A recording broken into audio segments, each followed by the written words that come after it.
my Navy story, I grew up on the sailboat. I left home when I was 16, and we were on this sailing trip in Tahiti. And because as a kid, I grew up on boats and around the water in California, I got my first job on a scuba diving boat as a 12-year-old. That sounds a lot like white trash from New Mexico. I'm surprised at the parallel that you're drawing right now. There we go. Yeah, it's really impressive. Yeah.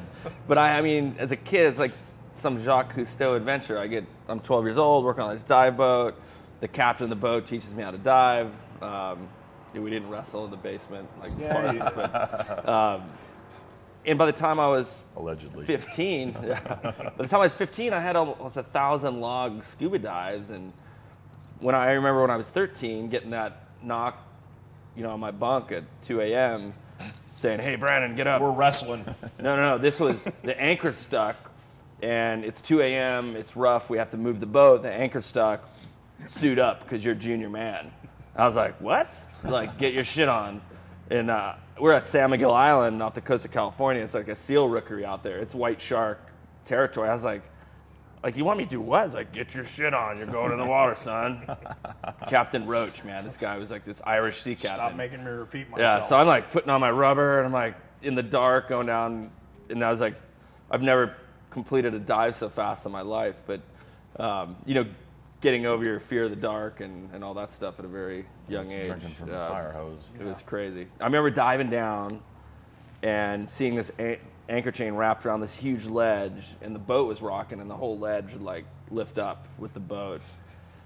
And I got my little flashlight. What am I supposed to do with that again? Well, you blast bubbles up, and then they pay out the chain, and I'm like swimming this around, like hoping a shark doesn't fucking eat me.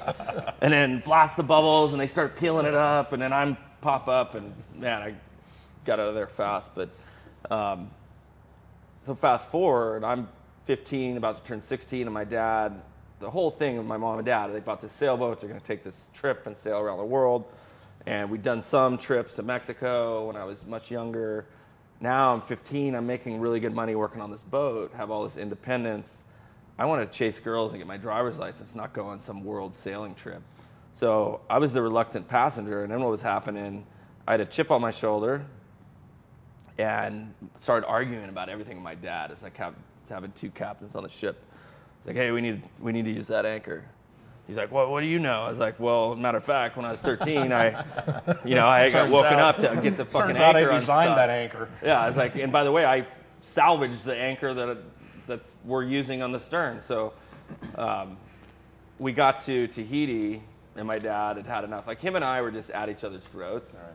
And I love my dad. Like, I look back and I think, what an amazing experience, and how... And how you'd have kicked your own ass if you I would have done the same thing. Yeah. I was some dumbass bastard kid with a chip on his shoulder that knew a lot about boats. But my dad, I'd like to take his family on that sailing trip and trust me with a 4-hour watch at night in the middle of the night while the family's sleeping. Like, I have a lot of respect for my dad, as much as we in hindsight. In hindsight, yeah, and we've had our differences, but so I left home in Tahiti. I found a catamaran that was looking for crew to go to Hawaii, so I jumped on the boat, and I'll never own a monohull sailboat again, because we did like 7 knots average. I jumped on this catamaran, and I don't think we did less than 14 knots all the way to Hilo, Hawaii, one tack. Once you flip that bitch, you don't. It doesn't ride itself up. Yeah, so... Long story longer, I get back to California. The owner of the dive boat lets me live on the boat, finished high school. I actually met 2 guys from SEAL Team 5 that came up on a dive trip and kind of told me about the SEAL teams. And they pulled me aside. They saw me come out of the water. I shot this 40-pound halibut, and I got a full limit of 7 bugs in my bag. And they're like, who are you? Like, what? I remember the Fish and Game thought that they were using my fishing license for other guys. They didn't believe that I had all this lobster and fish.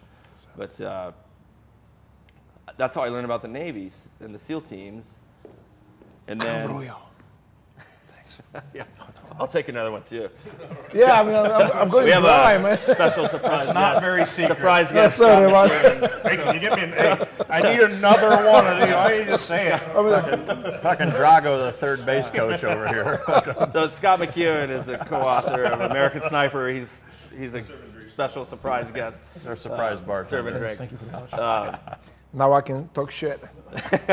Oh, now you can. I don't think it's the booze doing that, but Nah. So I have this great job on the dive boat, and all my friends off the boat are getting into that whole surfer, skater, California scene, doing drugs, and I lost my best friend growing up to crystal meth. Like, you ruined his life.